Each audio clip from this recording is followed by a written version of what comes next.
Good morning. My name is Evelyn Macias, and today I'll be talking about the VAR. So, how many of you guys are soccer fanatics or American football fanatics? So, there's constant similarity between those two, as in how plays are reviewed and that they're actually reviewed. So, I'm going to be talking about what the VAR is, how the VAR works, and how the VAR affects teams and the audience. So, VAR, the VAR stands for Video Assistance Referee, and it was introduced in 2016 and in 2017. So in 2016, it was used for international teams, like in the World Cup, and in 2017, it was used for um, leagues such as La Liga, Premier League, Liga MX, Bundesliga, Champions League, and many others. So basically, what it is, it's on-field reviews, penalty decisions, red cards, and fouls. And in the video provided, it gives a clarification of how it's used and when, like, what it's used for. And like, it's basically to check for constant errors and clarifications of calls that the main referee, is making. So, how does the VAR work? So, the VAR is basically a group of people in a centralized video room. And in this video room, they have access to all the broadcasting cameras. Two of those broadcasting cameras are specifically for offsides. So those cameras are just designed for those, to check those, since offsides are a big controversy in the soccer world. So the referee has three main hand signals, which indicate if he's going to use the VAR, or if that's on the field, or if he's just gonna go talk to the people on the centralized room, and then his final decision. So when he's just gonna talk to the people in the centralized room, he puts his hand close to his ear like this, and that means that he's getting feedback. Or he puts his finger like into his intercom, and that's where they're talking. And it's a quick decision, a quick consultation.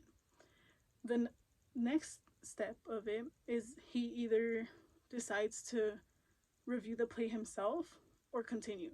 So if he reviews the play himself, he makes a signal that's like this, and that means that he's physically going to go to the VAR that's provided on the field, and it's a screen where it's touchscreen, and he's allowed to zoom in, change angles, and review the play as much as needed.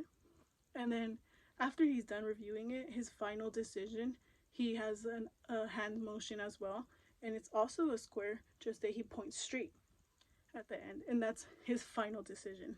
And just to let you guys know, the VAR um, people in the room don't have a full decision on him. Like, they can influence him, but whatever they say isn't the ref's decision. Like, the main ref has the final call, regardless.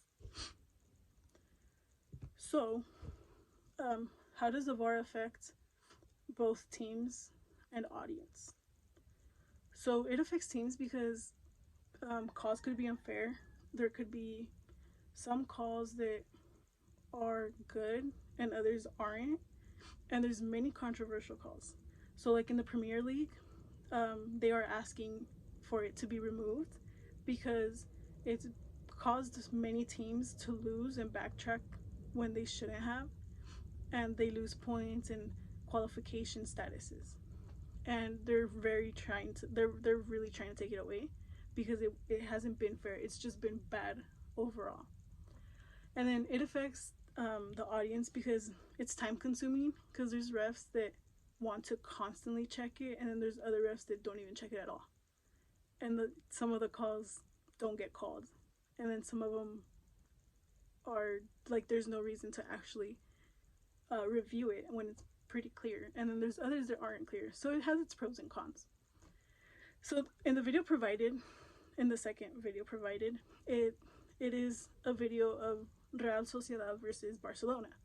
So they are already in compensation time, which is they're around roughly the 91st minute, and it's Barcelona's ball. They are tied 2-2, and Barca is in the opponent's goal, and they do a cross to Piqué's number 3, and in the video you can clearly see that one of the defenders pulls on Piqué's jersey, and brings him down with him, which causes him to miss the ball, which would have been a header, and it possibly could have been a goal. And the referee decided to not even call it, like not even review it, nothing. He just said keep going.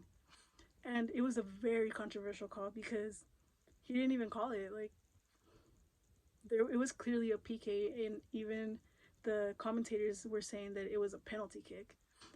And it cost Barcelona to just stay tied, which made them not get the full 3 points and could eventually have led them to lose positioning on the table and not qualify, or maybe they did qualify, type of thing.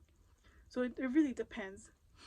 So lastly, well, in conclusion, so we talked about what the VAR is, how the VAR works, and how it affects teams and the audience, and the controversy behind it that it may cause. And then, so basically, the VAR is used so that plays like the previous video that we watched are called and have the right decision and the right outcome for other teams and the leagues as well. So I hope that you guys enjoyed and learned a little bit about the VAR. So thank you guys for listening,